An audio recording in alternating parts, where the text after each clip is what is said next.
दोस्तों, हमने इस एपिसोड के पिछले भाग में देखा कि कैसे अमेरिका के सारे बैंक एक के बाद एक खत्म हो गए, कैसे 1929 में वॉल स्ट्रीट डाउन नाम का अमेरिकन शेयर बाजार क्रैश हो गया और कैसे आज का ये सुपर पावर उस वक्त घुटनों पे आ गया था।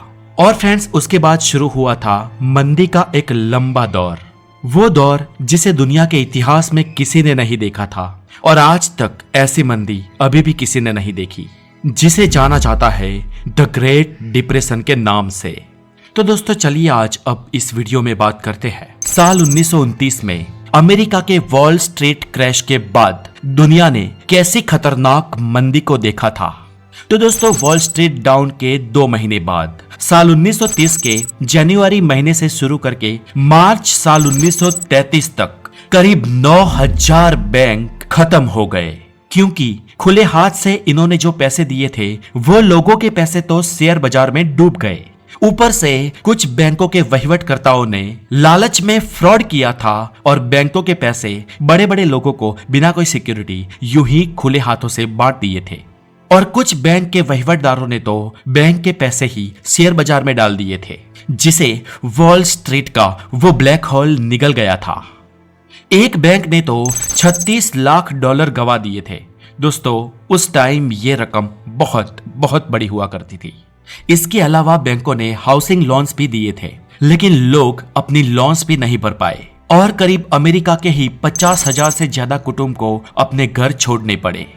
हालांकि बैंकों को इन घरों का कोई खरीदार भी नहीं मिला और ये एसेट उनके लिए घाटा साबित हुआ। अमेरिका में लाखों लोग घर विहीन हुए और ये लोग स्ट्रीट पर, फुटपाथ पर रहने के लिए मजबूर हो गए। अमेरिकी फुटपाथ पर बनी ऐसी झोपड़पट्टियों को हुअरविल कहा जाने लगा, क्योंकि खुद के कंगालियेपन पर लोग अमेरिकी प्रमुख हर्बर्ट हुअर को जिम्मेदार मानने लगे। जनवरी में जब अमेरिका में ठंडी का दौर शुरू हुआ तो लोगों को ओढ़ने के लिए भी कुछ नहीं था और ऐसे लोग सड़क पर पेपर से या न्यूज़पेपर की पस्ती से बनाया हुआ कंबल ओढ़ने लगे और ऐसे कंबल को हुअर ब्लैंकेट कहा जाने लगा। कुछ मिडिल क्लास लोग भी थे जिनके पास पेट्रोल के पैसे नहीं थे, लेकिन उनकी कुछ पुरानी कारें थी और इन कारों को चलाने के लिए उन्होंने घोड़े और कई प्राणियों को उनमें बांधा और ऐसी गाड़ियों को हुअर वैगन कहा जाने लगा। लोगों के पास नए शूज, नए जूते लाने के भी पैसे नहीं थे और ऐसे वो लोग चिपका कर या कील ठोक कर अपने जूते चलाते थे। ऐसे जूतों को हुअर लेदर का नाम मिला। इसके अलावा और लगातार बैंकों के ताले लगते गए और कुल मिला के ताले लगने वाले बैंकों की संख्या का आंकड़ा पहुंचा 10,000 के पार। और ऐसे में देश का आर्थिक उत्पादन $104 अरब से घटकर महज $56 अरब से भी कम रह गया। कुल मिलाकर अमेरिका में करोड़ों लोग बेरोजगार हो गए। लोगों को खाने के भी वांदे थे। अमेरिका के एक बिजनेसमैन ने हार्ड टाइम नाम की एक पुस्तक में अपना एक वाकया वर्णित किया था। उसने लिखा था कि मैं अपना बिजनेस कर रहा था, उधार में कपड़े भी बेच रहा था और बैंकों के रातों रात बंद हो जाने से मैंने अपना सब कुछ गंवा दिया। मैं अपने परिवार के साथ रोड पे आ गया और खाने की चीजें ढूंढने लगा। खाने के लिए मैंने अपनी एक कार सिर्फ $15 में बेच दी और मैं कई बार राहत कैंपों में भी गया। कोई मुझे पहचान ना ले, इसलिए मैं अपना मुंह ढके हुए रखता था। कई सारे अमेरिकन ऐसे थे जो शर्म छोड़कर भीख मांग रहे थे। और दोस्तों, ये विडंबना एक विरोधाभास थी, क्योंकि अमेरिकी खेतों में फसल तो उगी थी, लेकिन किसान इस फसल को काटते नहीं थे, क्योंकि लोगों के पास पैसे नहीं थे और वो इन अनाज के प्रॉपर दाम भी नहीं चुका सकते थे। और किसान के लिए उसे काटने का और फसल को लोगों तक पहुंचाने का खर्चा इसके दाम से भी ज्यादा हो जाता था। इस हालात में एक खेडूत का वाकया है जिसने अपनी मकाई को 8 सेंट के भाव पे बेचा था। हालांकि ये दाम बहुत कम था, लेकिन उसकी मकाई इस दाम से किसी ने खरीदी थी। लेकिन दोस्तों, ये खरीदी किसी आम इंसान ने नहीं की थी और ना ही खाने के लिए की थी, लेकिन एक स्थानिक कोर्ट ने यह खरीदी की थी, क्योंकि समय था विंटर का और कोर्ट के पास हीटिंग के लिए महंगे कोल खरीदने के पैसे नहीं थे। इसलिए कोर्ट ने इस मकाई को जलाकर खुद को गर्म रखा।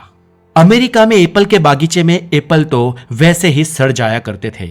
उसे उतार कर लोगों तक पहुंचाने का जो खर्च था, उस खर्च को भी लोग नहीं दे सकते थे। इसलिए कुछ किसान अपने खेतों में जो बोया है वो खा के अपना पेट भर लिया करते थे, लेकिन शहरों तक ये सब फसल जाने से पहले ही सड़ जाया करती थी। एक मिडिल क्लास किसान ने तो अपने 3000 भेड़ों को काटकर पहाड़ी से फेंक दिया था, क्योंकि कत्ल खाने ले जाने तक के उसके पास पैसे नहीं थे। इस दौर में अमेरिका के हजारों लोग आश्रय, कपड़े और खुराक के लिए यहाँ वहां खानाबदोश की तरह भटक रहे थे। और दोस्तों, ये सब एक विरोधाभास ही तो था। सरकार के राहत केंद्र थे, लेकिन बहुत ही जुझ थे, बहुत ही कम, और उस पर उमड़ने वाली भीड़ों की लंबी लंबी लाइनें लगी थी, और कब किसका नंबर आए कह नहीं सकते थे। देश के 32,000 से भी ज्यादा औद्योगिक केंद्र, सबसे फेमस कहे जाने वाले कारखाने और मिलें बंद थी, इसलिए रोजगार का तो दूर दूर तक नामो निशान नहीं था। अमेरिका का फौलादी और मजबूत अर्थतंत्र इस दौर में शीर्षासन में लेट गया था। और दोस्तों, इस होनारत का प्रभाव सिर्फ अमेरिका तक ही सीमित न रहा, इसके छींटे पूरी दुनिया में उड़े, क्योंकि कई देश तो दुनिया के ऐसे थे जो अमेरिका के साथ आर्थिक तौर पर सीधे संबंधित थे। यूरोप के हालात तो दयनीय हो गए थे, उसमें भी जर्मनी की स्थिति तो और ज्यादा गंभीर थी, और ऐसे ही कुछ हालात ब्रिटेन के भी थे। इसके अलावा ऑस्ट्रेलिया से लेकर क्यूबा तक मंदी ने अपने पैर जमा लिए थे। इन हालात में अमेरिकी लोगों का अपनी सरकार के प्रमुख पर से भरोसा उठ गया था, और हर्बर्ट हूवर से लोग नाराज थे। जैसे जर्मनी के लोगों ने हिटलर पर भरोसा रख के उसे समर्थन दिया, वैसे ही अमेरिकन लोगों ने न्यूयॉर्क के गवर्नर फ्रैंकलिन रूजवेल्ट को नया प्रमुख बनाया। रूजवेल्ट पोलियो के शिकार थे, वो आंशिक रूप से हैंडीकैप थे, और उनके पास भी इस मंदी के दौर से बाहर निकलने की कोई जादुई छड़ी तो नहीं थी। फिर भी उनके पास अर्थशास्त्र के मुताबिक इसका सामना करने का एक प्लान जरूर था, और इस प्लान को रूजवेल्ट ने न्यू डील नाम दिया। इस प्लान में डिमांड को बढ़ाने की बात थी, लेकिन जब लोगों के पास पैसे ही ना हो तो खरीदी कैसे होगी, और खरीदारी नहीं होगी तो किसी माल की डिमांड कैसे बढ़ेगी।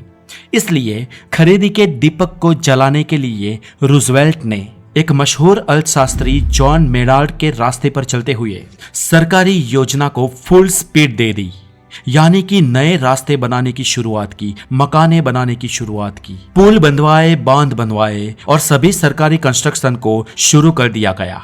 और इन सब में सरकार ने $900 करोड़ खर्च कर दिए। इसके अलावा बैंकों के बंद हो जाने की वजह से लोगों को बैंकों पर से भरोसा उठ गया था, और इस भरोसे को वापस कायम करने के लिए रूजवेल्ट सरकार ने यह गारंटी दी कि अगर किसी के पैसे बैंक में डूब जाए तो उसे $5,000 तक की राशि दी जाएगी। कुछ ही समय बाद इस गारंटी के आंकड़े को बढ़ाकर 5,000 से $10,000 कर दिया गया। इसके साथ ही प्रमुख रूजवेल्ट ने लोगों की आय को भी बढ़ाने का फैसला किया, और उनके इस प्लान यानी कि न्यू डील ने साल 1939 आते आते इस द ग्रेट डिप्रेशन कहे जाने वाली विश्व स्तरीय मंदी का अंत कर दिया। इसी दौर में दूसरा विश्व युद्ध शुरू हुआ, और दूसरे विश्व युद्ध में ज्यादातर जो हथियार यूज किए थे, जिनमें राइफल, बुलेट, मशीन गन, तोपे और बॉम्बर से लेकर बॉल बेरिंग तक सभी चीजें ज्यादातर अमेरिकी कारखानों ने ही बनाई थी। और यहां से अमेरिकी तेजी का एक लंबा दौर शुरू हुआ, जिसने अमेरिका को फिर से न सिर्फ खड़ा किया अपितु एक सुपर पावर बना दिया। दोस्तों, आज ये सुपर पावर फिर से मंदी के दौर में फंसा है, और इसकी असर भारत जैसे देशों को भी हो रही है। अब इसका आगे क्या होगा वो तो आने वाला वक्त ही बताएगा, लेकिन ये बात तय है कि मंदी परमानेंट नहीं होती है, वैसे ही तेजी भी परमानेंट नहीं है। इन दोनों का चक्कर लगातार चलता रहता है। और मंदी को समझने के लिए दोस्तों, आखिर में आपको एक बात बताता हूँ कि ये द ग्रेट डिप्रेशन क्यों आता है। इस पर अलग अलग अर्थशास्त्रियों की अलग अलग थियरीज है। कुछ थियरीज कहती है कि जब लोगों के द्वारा ज्यादा बचत होती है तब मंदी का दौर शुरू होता है। मतलब कि जब लोग किसी पेंडेमिक, किसी परिस्थिति या किसी भविष्य के डर के कारण पैसे खर्च करना बहुत कम कर देते हैं और सेविंग करने लगते हैं, तब खरीदारी बहुत घट जाती है। जिससे प्रोडक्शन भी रुक जाता है और तनख्वाह पर भी असर पड़ता है और कई लोगों के जॉब्स भी छूट जाते हैं और परिणाम स्वरूप मंदी का दौर शुरू हो जाता है। मंदी में उत्पादन घट जाता है, हो सकता है कि बैंक्स लोन भी न भर सके, कच्चे माल का भी प्रोडक्शन कम हो जाता है, ट्रांसपोर्ट भी ठप हो जाता है और भाव अचानक से स्टेबल या डाउन हो जाते हैं।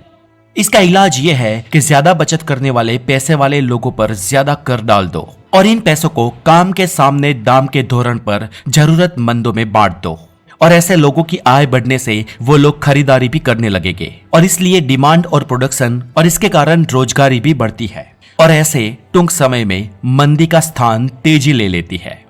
आर्थिक मंदी आने की दूसरी थियरी इन्वेस्टमेंट पर आधारित है। जब इन्वेस्टमेंट के ज्यादातर ऑप्शन कम हो जाते हैं तब लोगों के बचाए हुए पैसे औद्योगिक क्षेत्र तक पहुंचते नहीं है और इस कारण भी प्रोडक्शन में कमी आती है और मंदी घेर लेती है। इसका इलाज ये है कि सरकार को आकर्षक ब्याज की स्कीमें लॉन्च करनी चाहिए और सरकारी और अर्ध सरकारी संस्थानों को इन्वेस्टमेंट स्कीमें भी बढ़ानी चाहिए जिससे लोगों की बचत कम हो।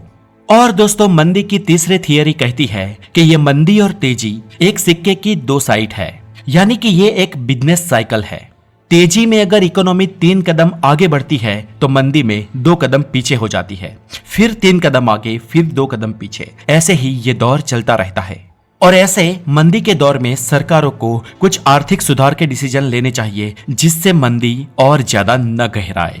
तो दोस्तों, आज द नॉलेज में इतना ही। अगर आप द नॉलेज पर नए हैं तो हमारे इस चैनल को सब्सक्राइब जरूर करें और बेल आइकन जरूर बजा दें। अपना बहुत सारा ध्यान रखें। Have a good day, take care.